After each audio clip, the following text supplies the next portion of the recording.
Bonjour à tous et bienvenue sur l'épisode 3 de notre formation bijoux débutant saison hiver. Pour rappel, le but de cette formation est de vous proposer des projets et des leçons pour vous apprendre les bases de la création de bijoux fantaisie. Il y a déjà eu 2 saisons, une saison été et automne, que je vous invite à aller regarder, vous aurez le lien dans la description de la vidéo. Cette saison hiver est plutôt consacrée aux bijoux fantaisie réalisés avec des pierres gemmes. L'épisode 1 était un bracelet élastique avec des pierres gemmes 8 mm.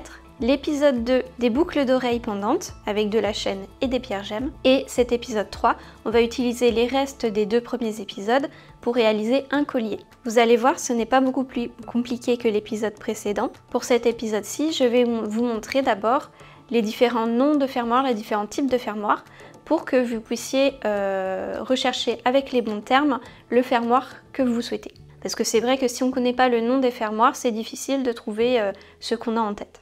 Voici quelques types de fermoirs que nous vendons sur le site. Je vais vous donner les noms que nous utilisons, comme ça vous pourrez rechercher le fermoir que vous souhaitez.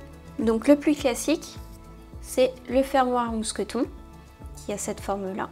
Celui-ci est vendu avec ce qu'on appelle une chaînette d'extension. Ça permet, si jamais vous ne savez pas la longueur du collier ou du bracelet que vous souhaitez faire, par exemple si c'est pour un cadeau, ça permet de rallonger le bracelet. La personne règle après l'attache au niveau où elle le souhaite. Deuxième plus classique, le fermoir à ressort. Le principe est le même, mais c'est un fermoir qui est plutôt rond. Celui-ci, c'est exactement la même chose, mais on va l'appeler fermoir bouée, parce qu'il a un esthétique un petit peu différent. Mais grosso modo, c'est un fermoir à ressort. Mais sur notre site, ce type de fermoir s'appelle fermoir bouée. Ensuite, ici, vous avez un fermoir coulissant multirang. Celui-ci est aimanté, mais certains ne le sont pas. Et on a simplement un clip ici. Là, vous avez un fermoir aimanté classique. Celui-ci est utilisé pour y mettre du fil, mais il y en a aussi qui sont rectangulaires pour y mettre plusieurs cordons ou un tissage. Celui-ci, il est bien parce qu'il y a une partie qui rentre à l'intérieur de l'autre partie, et du coup, c'est beaucoup plus sécurisé. Parce que certains sont simplement fendus et les 2 parties sont collées et du coup ils ont tendance à s'accrocher facilement à d'autres choses et à s'ouvrir. Ça c'est un fermoir manie, c'est un peu spécifique à utiliser. On va fixer un cordon ici et une autre boucle ici. Et en fait ça s'ouvre en tournant comme ça. Hop. Et du coup la boucle sort du tube. Donc c'est un design un peu spécifique. Ça c'est plutôt classique, c'est un fermoir T. En fait on va venir attacher notre fil ici et ici. Et après on le glisse comme ça. Et c'est bloqué avec le fil comme ceci. Ça va être utilisé pour des créations plutôt type collier lourd par exemple. Car il faut que le fil soit bien tendu pour que le fermoir ne s'ouvre pas tout seul. Là on a 2 types de fermoirs à visser. Vous en avez un ovale et un en forme de cœur, il y a différentes formes disponibles. Donc il suffit juste de dévisser cette partie et vous retirez l'anneau ou le cordon que vous avez fixé pour pouvoir l'attacher. Puis après on revisse. Il en existe aussi qui sont très fins et qui ressemblent à un tube. Et ici on a un fermoir crochet. Donc il y a une partie qui est légèrement entrouverte, très légèrement entrouverte. Et on vient glisser notre anneau à l'intérieur. L'autre partie est soudée. Pour utiliser ce type de fermoir, vous pouvez soit utiliser un anneau pour l'autre partie, soit on vend également des petits éléments comme ceci, sur lequel on va venir fixer notre fil sur le petit anneau et on va utiliser le gros anneau pour attacher notre fermoir. Aujourd'hui, moi je vais utiliser ce fermoir là avec cette petite chaînette d'extension parce que je trouve que la breloque est vraiment très mignonne. Passons à la réalisation de notre collier. Lors de notre épisode précédent, nous avions utilisé une chaîne et il vous en reste normalement une bonne quantité. Nous allons réaliser un collier avec cette chaîne.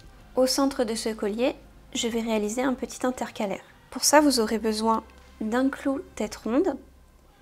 Nous en avions déjà parlé à l'épisode précédent. Donc c'est un clou avec une boucle d'un côté et on va enfiler nos perles et former une autre boucle de l'autre côté. Vous pouvez utiliser les perles qui vous restent moi, j'ai réutilisé des perles comme ceci. Les perles quartz 6 mm, j'ai rajouté des perles en acier inox doré, 3 mm, et j'ai ajouté une breloque. Je vais refaire la même chose avec une petite breloque comme ceci. Dans un premier temps, il faut ouvrir l'anneau, car la breloque a un anneau de face. Donc si je l'enfile sur la tige du clou, la breloque va se positionner comme ceci. Il faut donc rajouter un anneau.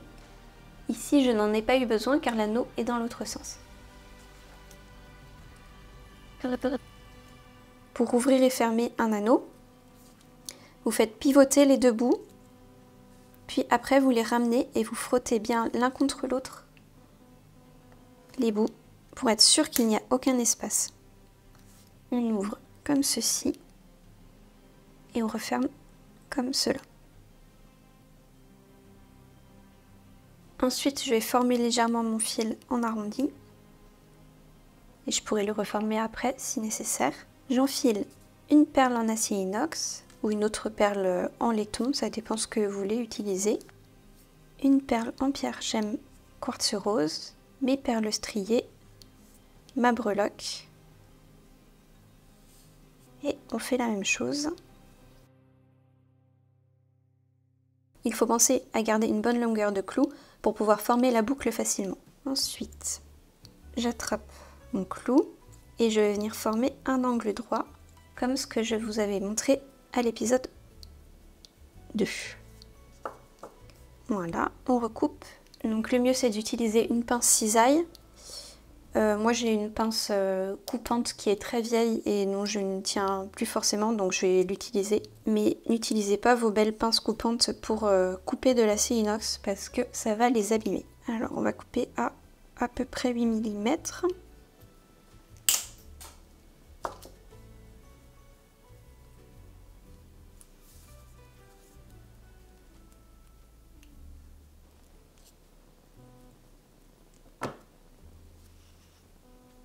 Je n'ai plus qu'à relier tous mes éléments ensemble. Je vais rouvrir l'anneau en faisant pivoter le bout. Et j'y glisse mon bout de chaîne. Puis je refais pivoter l'anneau et il faut bien sentir que le bout touche l'autre partie du clou et qu'il n'y a aucune ouverture restante. Ensuite, vous pouvez tester le collier sur votre cou et ajuster la longueur, en sachant qu'on va rajouter également le fermoir. Moi, je vais partir du principe que la longueur comme ça me convient.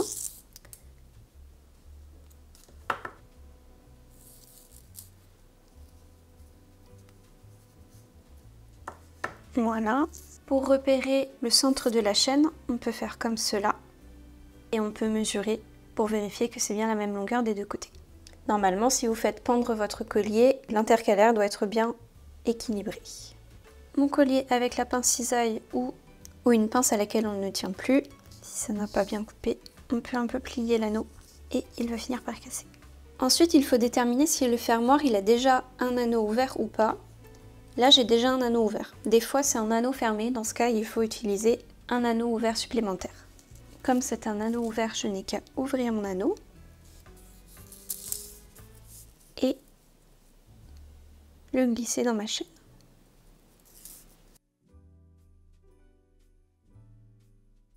Par contre, ma chaînette d'extension n'a pas d'anneau ouvert, ce ne sont que des maillons fermés, donc on va utiliser un anneau ouvert acheté séparément.